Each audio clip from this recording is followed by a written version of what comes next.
6 నెలలు కలిసి జీవిస్తే వారు వీరైపోతారని పెద్దలు చెప్తారు. కారణం సహవాస దోషం. అందుకే జాగ్రత్తగా ఉండాలి. ఓ కుంభవర్షానికి ఒక గ్రామంలోని నది పొంగి చిన్న చితక వస్తువులన్నీ కొట్టుకొని పోసాగాయి. అలా ఓ మట్టి కుండ, రాగి బిందె నీళ్లలో కొట్టుకొని పోతున్నాయి.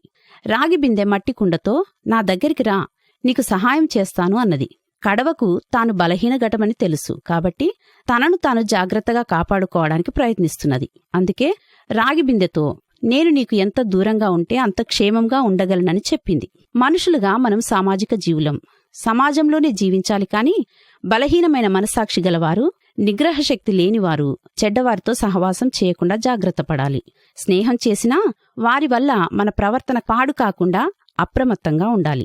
మోసకరమైన నిరర్ధక తత్వజ్ఞానం చేత మనల్ని ఎవరూ చెరపట్టకుండా జాగ్రత్తగా ఉండాలని బైబిల్ బోధిస్తుంది. ఇక కుటుంబం విషయానికొస్తే భర్త తన భార్య బలహీన ఘటమని ఆమెను సన్మానించి ఆ ఘటం పగిలిపోకుండా జ్ఞానంతో కాపురం చేయాలని కూడా వ్రాయబడింది.